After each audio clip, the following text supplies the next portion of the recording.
Why would he stab Ratchet? Did he have a motive? I don't think he did. He's the son of the detective on the case.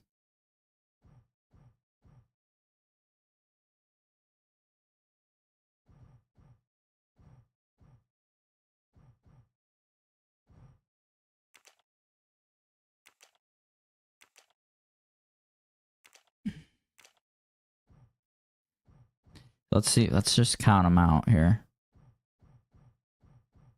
1,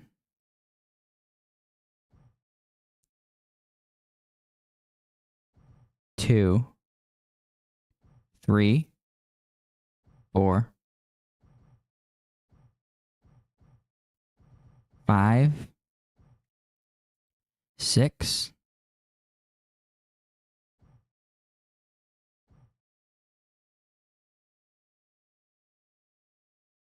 26.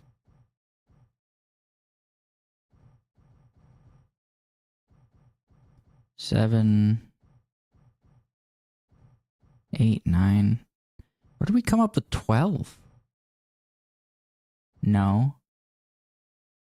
Wait, 1, 2, 3, 4, 5, 6, 7, 8, 9, 10,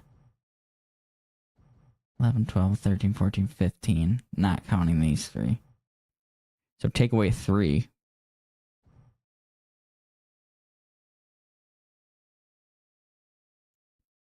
One.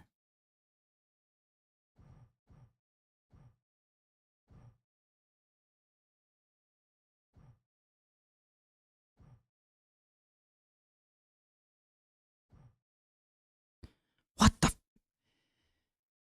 It would have to be an American, right? What do you mean?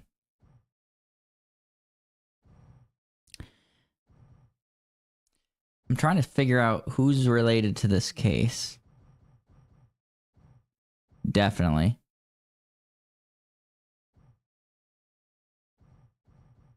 Her and... She wasn't connected to the case, was she?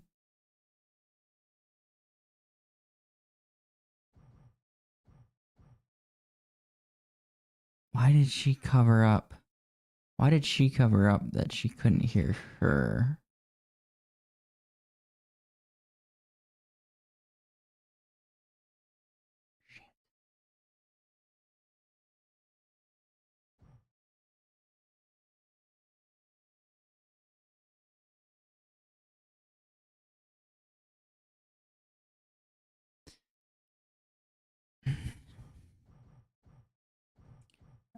I don't think there's 12 Americans on here. 1, 2, 3. It wouldn't be the chef. 4, 5. He's dead. She didn't do it. That's a good thought, though, Trent. I think it's... If there was 12 of them...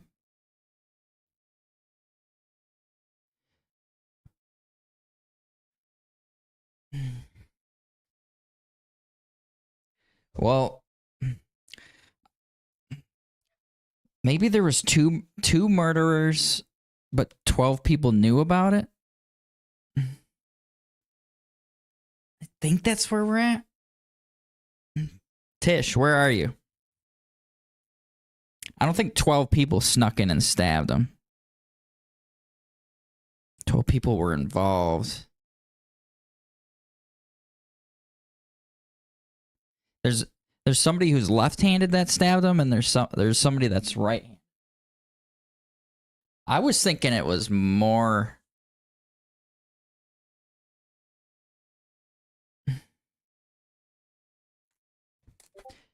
I was thinking it was more... Yeah. Well, they all helped murder. Get down. Down. Down. They all helped murder him. But the people who stabbed him, I'm still trying to figure that out. He didn't really have a motive besides knowing his boss was a piece of shit. He was the son of the detective that retired right after the kidnapping of Daisy Armstrong. And the son of the detective works for the guy who died. That's an odd coincidence.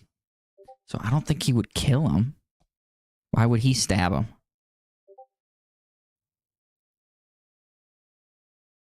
Yeah, these two are the only husband and wife. Right-handed. So it could have been both. I think I gotta say no. I don't think it was him that stabbed him.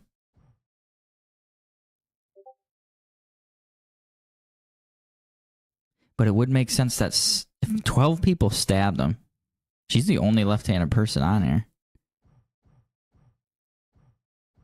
Right, left, right. Right.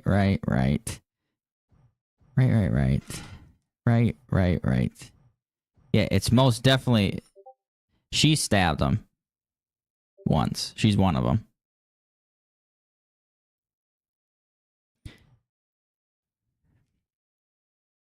But I'm just thinking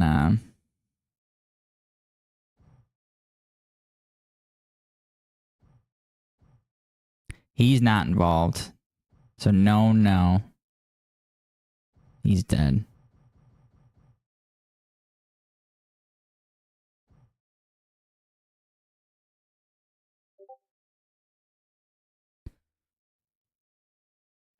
Tishy? Are you gone again, Tishy? She's involved. Did they all stab him or did just 2 people stab him is the question.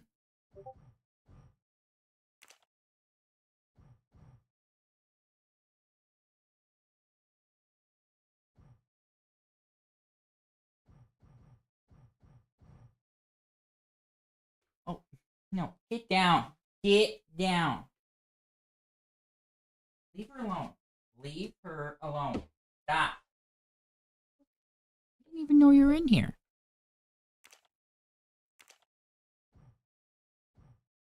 Russian.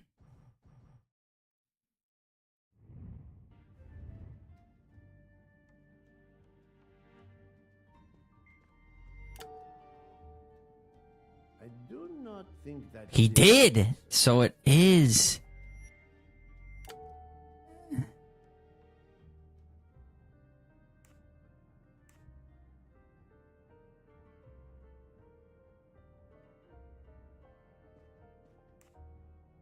You took some pleasure in leaving me false clues, I think. It was quite annoying. But you told me yourself that your father was the district attorney who handled the Armstrong case. The case haunted my father. At first, he believed Suzanne Moreau had helped her boyfriend, Noah, to kidnap Daisy, even though there were questions that went unanswered, and a young policewoman refused to let it go, continuing to find discrepancies, but never enough to reopen the official investigation. That policewoman sits there. Her name is Joanna Locke. Then tell him. Tell him how in the end my father believed you, how he resigned a job that he loved, racked with guilt that he may have let that monster go free. He died young, broken, his faith in justice broken. That's what Ratchet did to him. Thank you for your honesty, Monsieur McQueen. Your father is one more victim of the man who called himself Ratchet. Now, I will turn to Ratchet's valet, Monsieur Masterman. Yep, so it's gonna be yeah.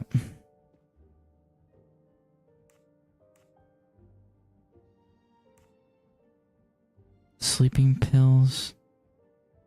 Ratchet sensed danger close to him and naturally wanted to stay awake. You gave him sleeping pills without his knowledge. Once he was sound asleep, you could do what you had to do in peace. Sir, I'll tell you the truth. I was Colonel Armstrong's adjutant in the war, sir, and afterwards, I was his valet in New York. I'm afraid I concealed the fact this morning. It It was very wrong of me, sir, but I knew how suspicious it would look. Is that all you have to say? That's all, sir. Now, to leave no suspicious stone unturned, let us move on to Monsieur Book. What? Me? A suspicious stone? Did he stab him? Let's see. Come now, Poirot. No, he didn't. You'll have a heart attack if you're not careful.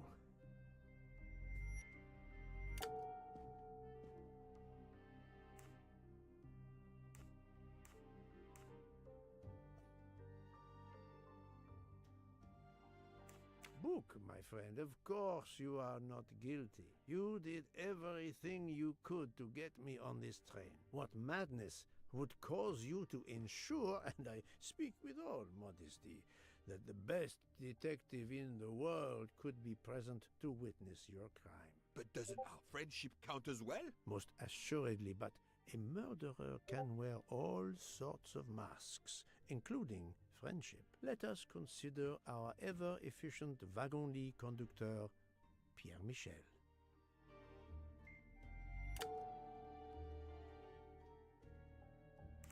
No, that is his motive. Oh. We need real, tangible proof. Your admission that you drugged Detective Locke immediately incriminates you. But the murder could not have been possible without your very capable assistance. Your knowledge of train procedures made the murder possible, and your position in the corridor of the train allowed you to be the perfect alibi for several passengers. And your motive? Suzanne Moreau, Daisy Armstrong's poor nanny, who was wrongly accused and committed suicide, was your daughter. C'est un foiré. He got what he deserved. My poor daughter has finally been avenged. My Suzanne. My child. Let's move That's on now 3. to Mr. Hardman, one of 3 detectives on this train.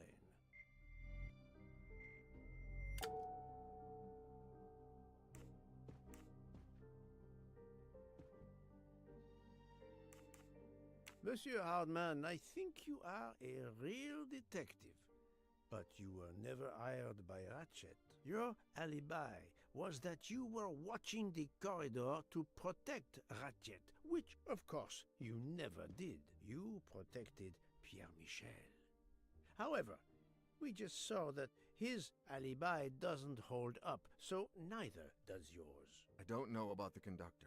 Being Suzanne's fiancé, you had a substantial motive to punish Ratchet. You used your detective skills, just as Detective Locke did, to hunt him down and finally avenge the death of your beloved. That's right, Mr. Poirot. I do have some detective skills. I never doubted it. Now, Fraulein Schmidt, the lady's maid with the What, soul 4? of a cook.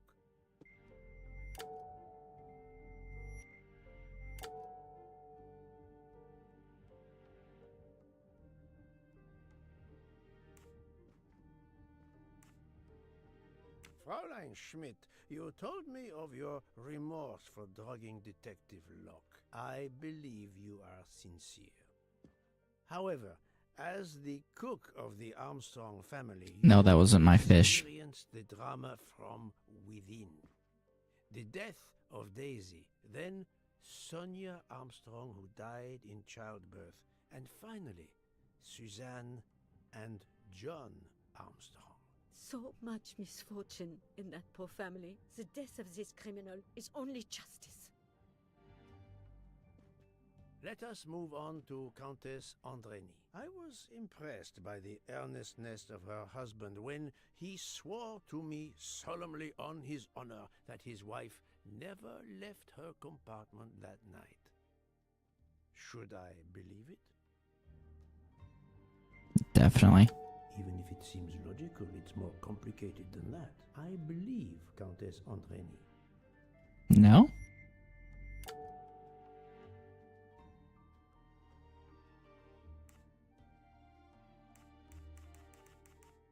one of these two.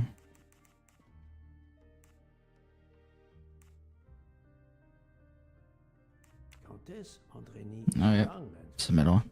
physically quite capable of stabbing Ratchet. The problem must be somewhere else. Countess Andreni, being Sonia Armstrong's sister, you had every reason in the world to want to avenge her. But you were incapable of stabbing someone, even after what he had done to you and your family. The night of the crime, you simply took a sleeping pill. I appreciate the irony that nearby, Detective Locke was also in a drugged sleep. When you awoke, you thought the nightmare was over. Rudolph? Hush, my love. Hush. Excellent transition. I was coming to you, Count Andreni.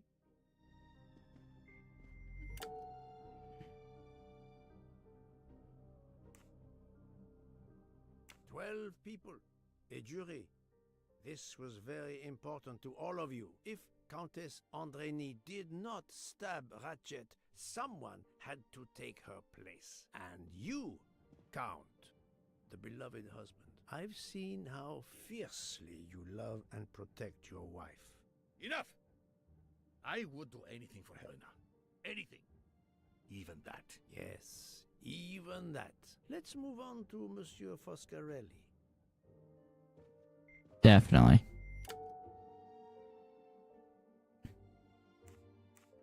Detective Locke found out that you were the Armstrong chauffeur and that you planned to travel on the same train at the same time as Ratchet. That is what made her decide to obtain a ticket as well. Unfortunately, she could not prevent the murder. Have you lost your tongue, Mr. Foscarelli? Oh, Daisy. She was the delight of the house. Tonio, she called me. And she would sit in the car and pretend to drive me. And you, Mademoiselle Olson, a champion for the immigrants, a worthy calling. I don't think so. I do not She did? that's the right answer. What was her motive?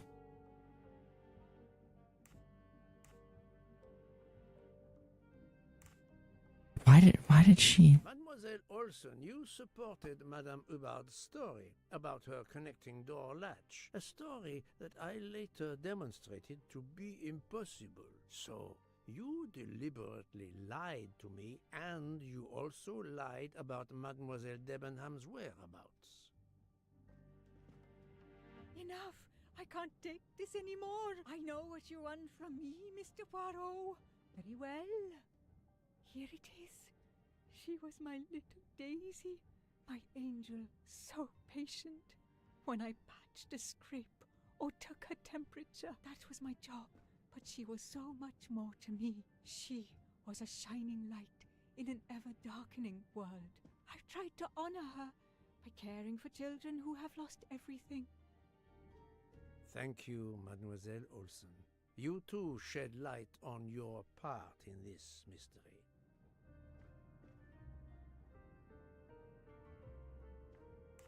You were Daisy Armstrong's nurse.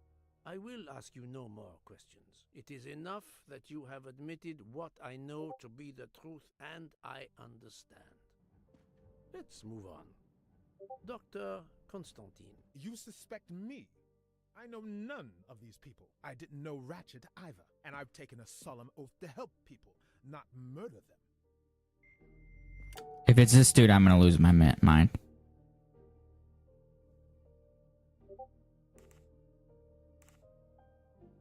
You are one of the few people in this room not to have any connection with the Armstrong case. Moreover, your alibi is confirmed by Monsieur Bouc, whom I would trust with my life. That is very kindly said, my friend. We now come to Mademoiselle Debenham and Captain Arbuthnot, whose relationship was not in doubt from the moment I inspected your room at the hotel. You have a bloody nerve. Indeed, I do. We're getting married. Congratulations. But I would rather talk about your relationship to John Armstrong.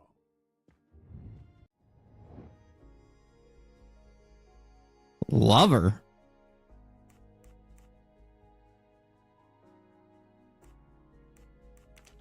Right, it's gotta be. That's the right answer. Captain Arbuthnot, you served in the army with John Armstrong. What I don't understand is why a man your age is still a captain. One might expect you to be a colonel as well. Ever fought in a war, Poirot? It was war that first brought me to England. Then you know what it's like. There's a shattering sound, and death, and mistakes, acting on intelligence that proved to be wrong. I sent a patrol to their death.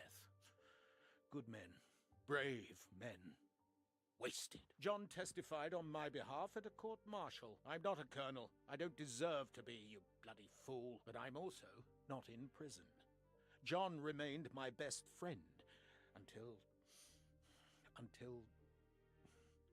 There, you have my story. Understand now? Archie, calm down, please. You're right, Mary. What you see in me, I don't understand. Oh, Archie, I see in you what John saw. Miss Debenham, I'm sorry. My turn, is it? I'm afraid so. And you have caused me quite a puzzlement. Your connection with the Armstrong family was not obvious. Then I remembered the job you currently hold.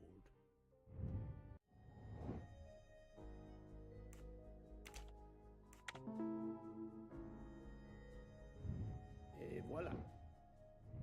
You were the teacher of... No, she was the teacher of Countess Andrény. You were the teacher of Helena Andrény, whose maiden name was Helena Goldenberg before she married Count Andrény. Yes, absolutely. Why lie to you? She was an excellent student. Captain Arbuthnot.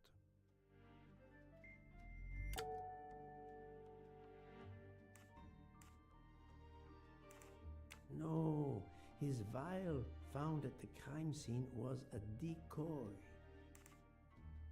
You had one of the strongest alibis, thanks to Mr. McQueen. But his testimony melted like a snowflake. There went your alibi. Poof! Unless you have another one. As for you, Mademoiselle Debenham,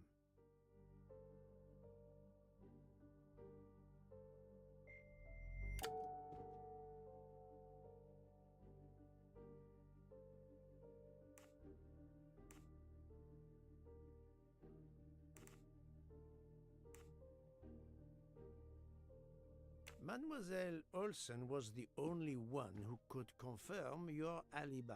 I think you know where you stand. Very good, Mr. Poirot. Are you satisfied? I will be soon. Now I must turn to Sonia Armstrong's godmother, Princess Dragomirov. Definitely. Princess Dragomirov, you weren't on my list of suspects at the start, given your social position. I left my social position in a cold country. Do you object to being addressed as Princess? I deny people the opportunity. It makes a good story to tell their friends. It also guarantees a good table in the best restaurants. Princess, there is also, forgive me, your extreme physical fragility. It does not stop me when I must be strong. Indeed. Of more importance, though, is the fact that you're the only left-handed person on the train. And the single blow to ratchet from a left-handed person was very, forgive me, weak. Finally, I'm afraid I know the alibi that you shared with Fraulein Schmidt is false. You have been very thorough, sir. I hope you will permit me to say we are much alike. I am honored. Now it is time to end with Mrs. Hubbard, or should I say,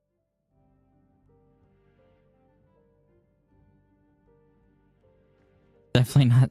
Linda Arden.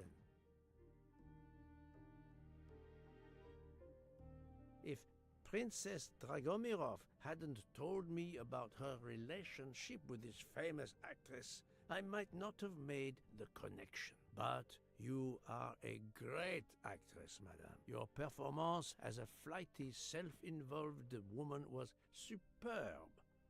I never would have guessed something entirely different. As for what ties you to the Armstrong family, it is obvious.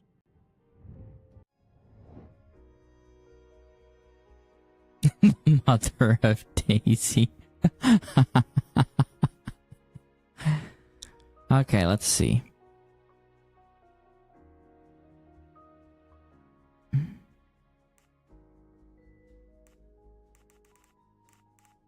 It's gotta be that, right? Or that. Or, I mean that. I do not think that's the right answer. This is wrong, but I'm never far from Sonia's mother.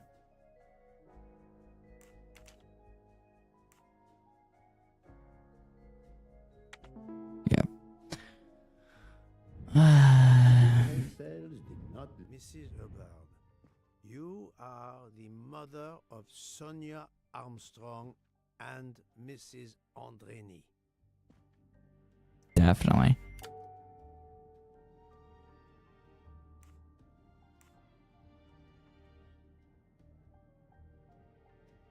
Madame Hubbard, you really are a remarkable actress. You put so much effort into your character and into staging the murder. I saw it as a perfect mosaic, each person playing his or her allotted part. So carefully arranged that if suspicion should fall on any one person, the evidence of one or more of the others would clear the accused person and confuse the issue. Everything was meticulously planned.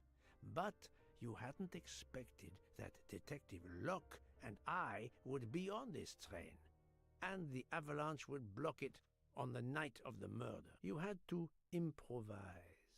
But again, improvisation would be another of your skills as an actress. So you came up with the story that the latch on the door that communicated with Ratchet's compartment was hidden by the handbag.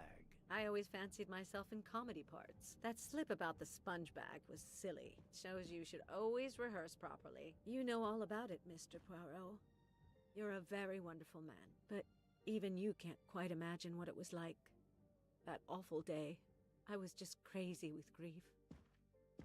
So were the servants. We decided then and there that the sentence of death that Ratchet had escaped had got to be carried out. There were 12 of us, or rather 11.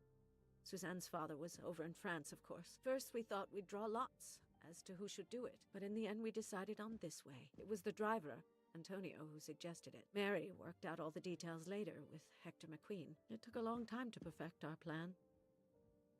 We first had to track Ratchet down. Hardman managed that in the end. Then we had to try and get Edward and Hector into his employment. Well, we managed that. Then we had a consultation with Suzanne's father. Captain Arbuthnot was very keen on having 12 of us. He seemed to think it made it more orderly. He didn't like the stabbing idea much, but he agreed that it did solve most of our difficulties. Well, Suzanne's father was willing. Suzanne had been his only child. We knew from Hector that Ratchet would be coming back from the east sooner or later.